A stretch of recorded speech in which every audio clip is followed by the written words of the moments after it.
Hello there, it's Carrie Rhodes here. Welcome back to my YouTube channel and another card making video for Not Too Shabby. Today I'm going to share with you why I love digital stamps and digital patterned paper.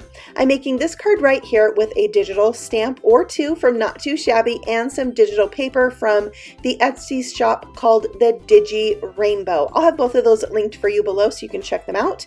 I have used this digital stamp here, this latte stamp, in different ways. At Christmas time, I made some latte shaped cards and I used them to make a hot cocoa sign for my hot cocoa bar. And the reason why I have fallen in love with digital stamps is because I like to be able to manipulate my stamped images like I did on this card right here in my Cameo Silhouette design studio. In my design studio, I can reshape these, put them together, and have them be cut out. So let's jump over to Silhouette Design Studio and I can show you what I'm talking about. So I have my program opened here. I'm making sure that the print lines and the cut lines are showing. I'm going to double click on my image, select all of it, copy, and paste it onto my page. Now you can see here it's really big, so I can size this down to the size I want. I knew I was going to make a slimline card, so I made this to be about 3 inches wide. The other thing about copying and pasting this, it has this white border, and I'm showing you this way because a lot of things that you might use in the Silhouette design program might have that white border around it. So what you want to do is open the little panel that looks like a butterfly. This is the trace tool.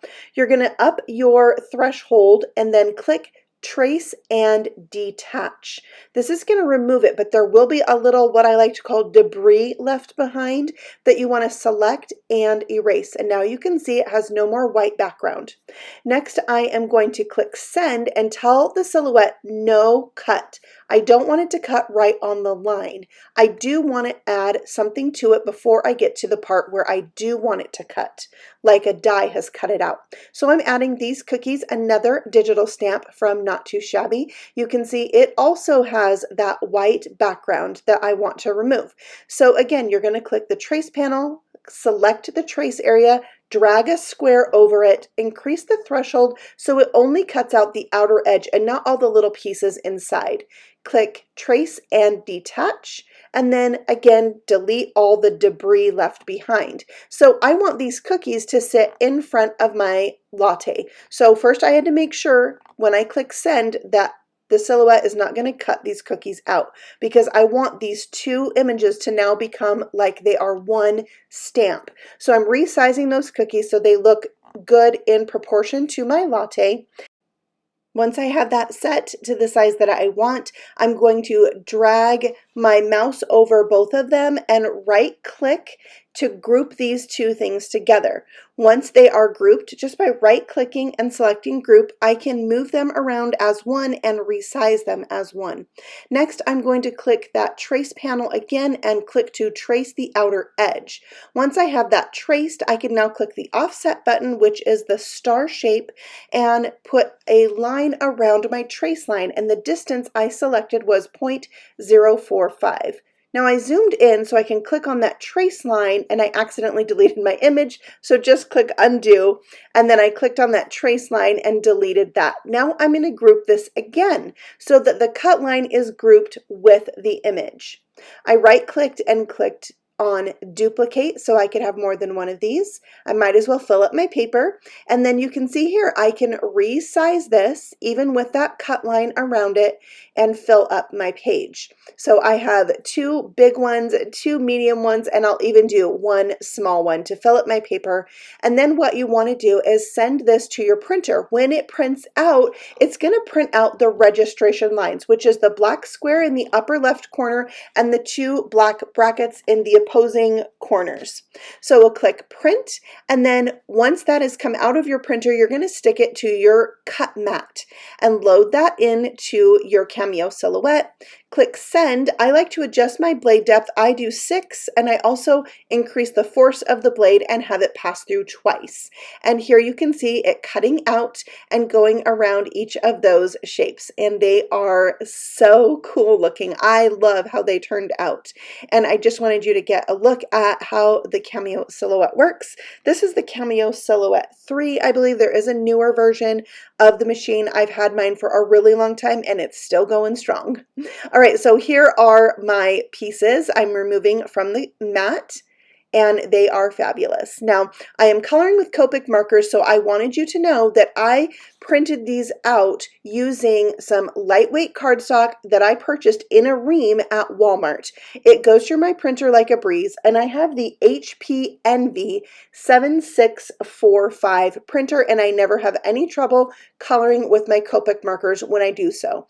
If you don't have the Cameo Silhouette or a Cricut, don't feel like that you can't do some of these techniques. You can adjust the size of your digital stamps using programs like Microsoft Word or Pages or Notes or Google Docs even. So don't be afraid to jump into digital stamps if you don't have the Cameo Silhouette. It's just what I have and what I love to use.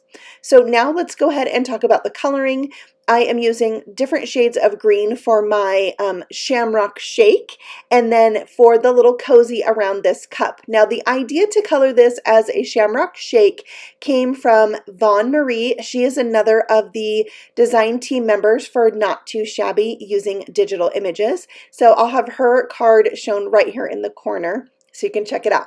Now, I also printed this out on some printer paper. I didn't have my silhouette cut it out. I wanted to use it as a mask.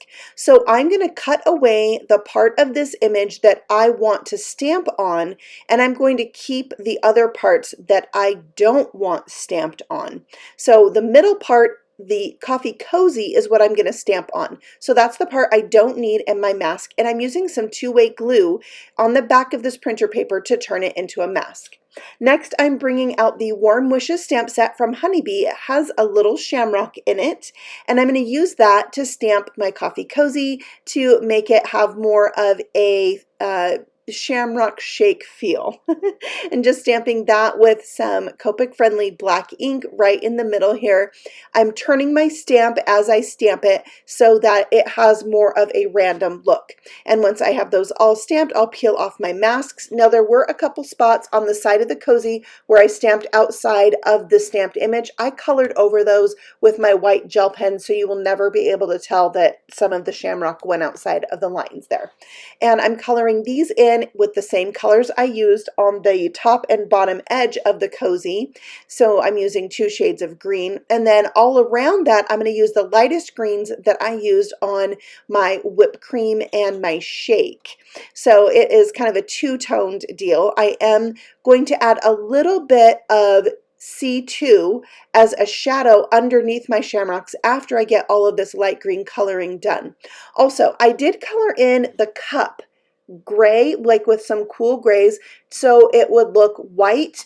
I was not loving it. So you'll see in a little bit, I added some hearts to it. I didn't love that either. So I will end up changing the cup, and I'll show you how I did that. So now I am coloring in the cookies. Oh, I wanted these cookies to be chocolate cookies with mint chip. They go great with the Shamrock Shake, I am sure. So I'm using some dark grays, some E49, E29, and E27 to give these cookies that really dark chocolatey look. I am going to go over the cookies 2 times to intensify the color and bring in a little bit more shading. I'm just going in and around all of those little chips. And then for the chips, I'm going to color those in with my G03 and my G02 to give them that fun minty look.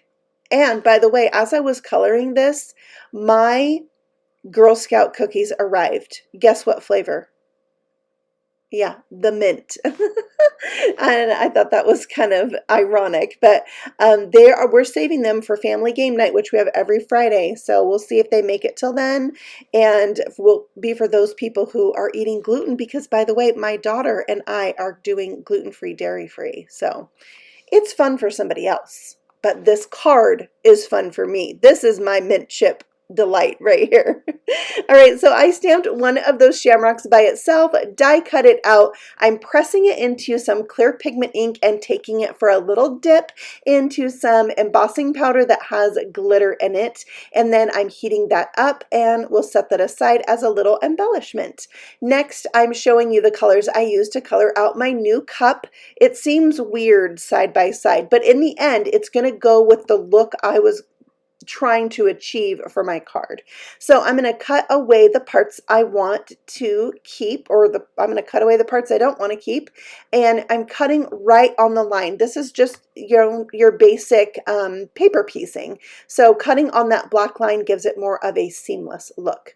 So just the parts with the cup, you can see the hearts there. I have used that technique before, but just wasn't working for me. So I thought like a craft colored cup with that, that dark paper look was best for today. All right, so on to my Cameo Silhouette. Again, I am making a rectangle shape that's going to be like 9 inches by 4 inches. I can tell it exactly what size I want this rectangle to be. And now I'm bringing in my plaid paper from the DIGI Rainbow. I'm going to link to her shop. She has like hundreds of papers. And this paper pack that I got comes in 100 colors. This one was tartan, plaid tartan. Like, that is so St. Patrick's Day, right? So I just drag that paper from my folder and drop it into this rectangle, and it fills it, and then I can print it out. I actually did not even have my silhouette cut it out. I cut it out with my paper cutter. It just seemed pretty easy to do. So I am now going to stamp some sentiments from this Thanks stamp set from Lawn Fawn onto some green cardstock with some pigment ink. I'm going to emboss that with white powder, and the sentiments I chose say it says, so you're my friend. And this card isn't going to say, so you're my friend.